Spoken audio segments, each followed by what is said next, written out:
मित्रों, साथियों एवं प्यारे बच्चों, आप सबको जय मसीह की।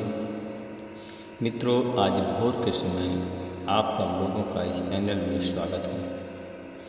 मित्रों, मुझे पूरी आशा पूरा विश्वास है कि आप सब लोग अच्छी तरह से होंगे, स्वस्थ होंगे, फिट होंगे, सेहतमंद होंगे, क्योंकि परमेश्वर आपके साथ है। मित्रों, मैं आज भोर के समय प्रार्थना करने से पहले सबसे पहले वचन बताऊंगा, फिर आपके लिए, आपके परिवार के लिए, आपके बच्चों के लिए प्रार्थना करूंगा। मित्रों, परमेश्वर इस वचन के द्वारा परमेश्वर आज आपको बहुत आयात से पुरस्कार देंगे। आपके जीवन में बड़े बड़े आश्चर्य काम होंगे। मित्रों, चिंता न करें और इस वचन पर विश्वास करें। इस वचन के द्वारा मित्रों परमेश्वर आपको आशीष देंगे, परमेश्वर आपकी मनोकामनाओं को पूरा करेंगे। मित्रों, आज का वचन है जो मैं आप लोगों के सामने लेकर के आया हूँ, इफिसियों की पत्री 3 अध्याय का 20 वचन है। अब जो ऐसा सामर्थ्य है, उस सामर्थ्य के अनुसार जो हम में क्रियाशील है, कि हमारी विनती और कल्पना से कहीं अधिक बढ़कर काम कर सकता है। मित्रों, जो हम में क्रियाशील है, हमारी कल्पना से अधिक वो काम कर सकता है। मेरे भाई और बहनों, मित्रों, मेरे साथियों, परमेश्वर का प्रेम, परमेश्वर की सहभागिता हमारे साथ में है, इसलिए कि परमेश्वर का वचन हमारे जीवन में बहुत आयात से हमारी समझ से बढ़कर काम करता है। मित्रों, एक स्त्री ने कहा, महाराज अपनी सेविका को अनुमति दीजिए कि वह आपसे, आपके स्वामी से एक बात कह सके। दाऊद ने कहा, बोलो। स्त्री ने कहा, महाराज आपने परमेश्वर के निजी लोगों के विरुद्ध षड्यंत्र क्यों रचा? यदि महाराज देश से निकाले गए व्यक्ति को वापस नहीं लाते तो आप अपने इस निर्णय से स्वयं को दोषी सिद्ध करते। मित्रों, फिर उसने कहा, हम सबको एक दिन, उस स्त्री ने कहा, मित्रों, हम सबको एक न एक दिन मरना ही है। हम भूमि पर उड़ेले गए जल के समान हैं, जिसको फिर एकत्र नहीं किया जा सकता, और न परमेश्वर सब को गाड़ खड़ा कर सकता है। मित्रों, फिर उसने कहा, अब स्त्री ने कहा कि अब महाराज ऐसी योजना बनाए कि निर्वासित व्यक्ति उनसे दूर न रहे, वह देश निकाला ना हुआ रहे। मैं महाराज से ये बातें कहने के लिए आई थी, क्योंकि लोगों ने मुझे डरा दिया था। आपकी सेविका ने सोचा था कि मैं महाराज से ये बातें कहूँगी, कदाचित महाराज अपनी सेविका के कथन के अनुसार काम करें। मुझे निश्चय था कि महाराज अपनी सेविका की प्रार्थना सुनेंगे और मुझे उस व्यक्ति के हाथ से मुक्त करेंगे जो मुझे और मेरे पुत्र को धरती से मिटाकर परमेश्वर की मीरास से इजरायली राष्ट्र से वंचित करना चाहता था।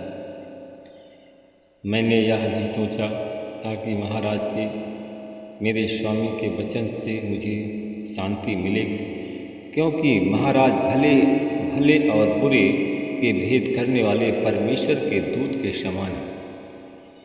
प्रभु परमेश्वर आपके साथ में। तब राजा दाऊद ने स्त्री से कहा, मैं तुमसे एक बात पूछ रहा हूँ, तुम उसको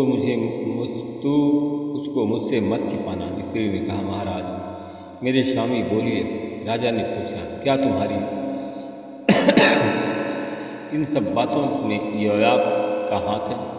स्त्री ने उत्तर दिया, मेरे स्वामी महाराज की सौगंध, जो कुछ महाराज ने कहा उसके एक अक्षर को भी मैं अस्वीकार नहीं कर सकता। महाराज का कथन अक्षरशः सच है। आपके सेवक योआब ने मुझे यह कार्य करने का आदेश दिया था। उन्होंने मुझे ये सब बातें सिखाई थी। आपके सेवक योआब ने बात छिपाने के लिए इस ढंग से काम किया परंतु महाराज मैं परमेश्वर के दूत की बुद्धि के अनुसार बुद्धि के समान बुद्धि है। इस देश में घटने वाली सब बातों को महाराज जानते हैं।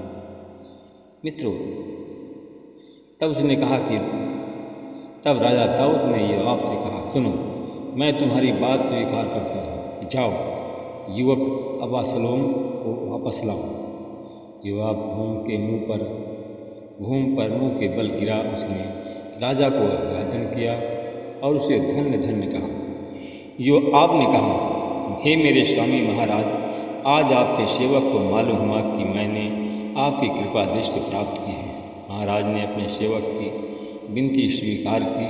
उसके बाद योआब तैयार हुआ और गसूर नगर को गया और वहाँ से अबशालोम को यरूशलेम में ले गया। परंतु राजा दाऊद ने कहा कि वह अपने महल में चला जाए और मुझे अपना मुँह न दिखाए। अतः अबशालोम अपने महल में अलग रहने लगा और वह राजा के दर्शन नहीं कर सका।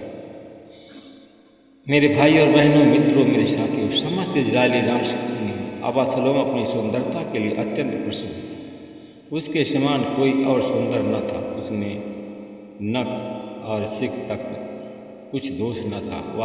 वह वर्ष के अंत में अपने शरीर के बाल कटवाता था। जब सिर पर बाल का भार बढ़ने लगता था तब वह उसको कटवाता था। उसने अपने सिर के बाल कटवाए। उसने उनको तौला। वे राजा की तौल के अनुसार लगभग 2.25 किलो निकले।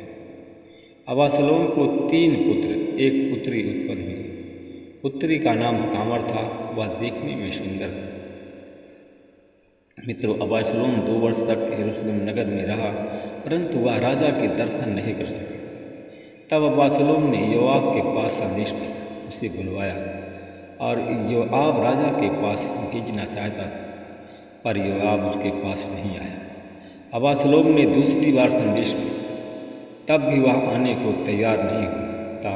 अबशालोम ने अपने सेवकों को आदेश दिया, देखो, मेरे खेत के पास ही योआब का खेत है, उसमें से जौ की फसल खड़ी है, जाओ उसमें आग लगा दो।